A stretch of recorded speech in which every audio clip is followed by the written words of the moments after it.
Okay, so today I'm going to look at the EMEET NOVA 4K webcam, and we're going to check out whether or not this webcam meets its stated goal of being 4K AF. So to get started, let's take a look at the default image settings from the EMEET NOVA 4K. All right, so this is the EMEET NOVA 4K webcam, just to see what it looks like in default settings, and also to hear what it sounds like from its built-in dual microphone array. Again, EMEET NOVA 4K. All right, so those were the default settings with the camera. And one thing is, I did try to install the EMEET Link software a second time. There was a recent software update since my last reviews of two different EMEET cameras. The Link software, though, not only does it require elevation to install the app, which is pretty typical, but again, to run the app, it's running at full admin level privilege for Windows the entire time it's running. So these are complete, cybersecurity no-nos. You don't want to do this because the application basically has ownership of your computer when it's running.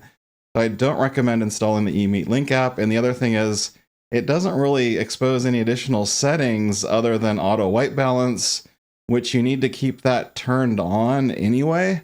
So the rest of it, in terms of the saturation, contrast, brightness, those settings are basically the same ones that you get in Windows. So do not install the EMEET Link app is kind of the point here, because you can do basically everything in Windows anyway that it exposes to you. So with that, let me show you what the tune settings look like for the EMEET NOVA 4K webcam.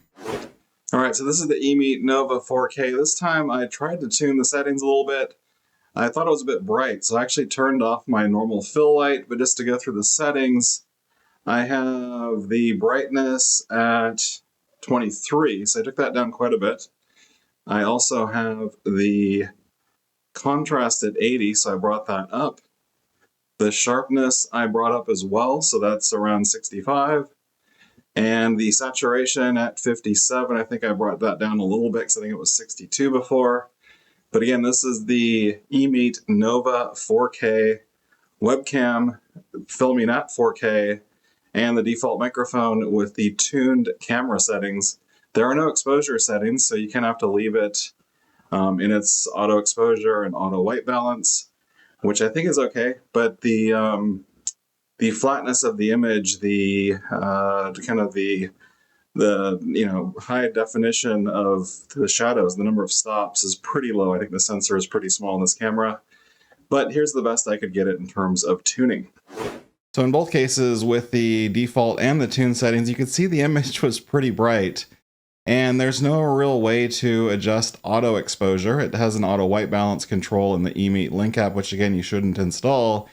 And in Windows, you can't see any exposure settings for the Nova webcam as well.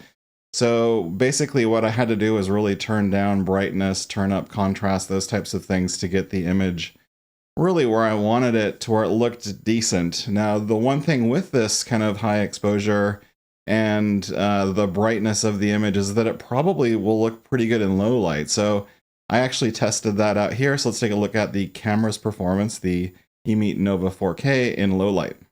Okay, so this is the EMEET NOVA 4K in low light settings. I only have overhead lights turned on. I even have the lights turned off behind me with very minimal lighting because I thought it was so bright in the kind of with my normal fill light and my key light that it could probably do really well in low light, which I think it is doing amazingly well in low light. It's kind of crazy how much detail it is given that so little light is shining on my face. But again, this is the EMEET NOVA 4K, and here's the low light performance.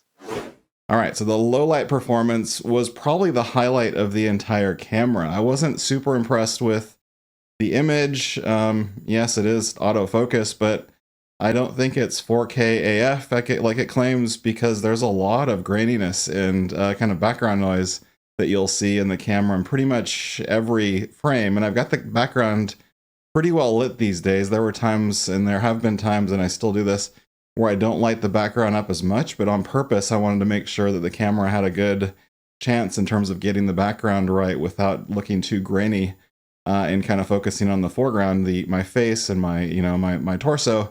but the camera didn't do that well. So even though I would say it's probably the least expensive 4K camera that you can get, or one of the least expensive ones right now, I think I paid like $42 or $44 delivered to my door with the discounts and coupons on Amazon. It's not really worth it. So I would rather get something that's maybe a 1080p 60 native webcam that might be a couple dollars more, like $70, say, for the OBSBot EMEET SE, for example. But this one, I don't think it quite hit the mark, and I probably wouldn't recommend it as a webcam. The other thing is, and one small gripe, it's got a fixed cable, which is pretty standard. I do like that the mount lets you pivot it and, you know, move it up and down so that you've got a bit more adjustment versus the camera that it's cloning, at least the 4K version of the Logitech BRIO, which has very limited kind of settings in terms of its base.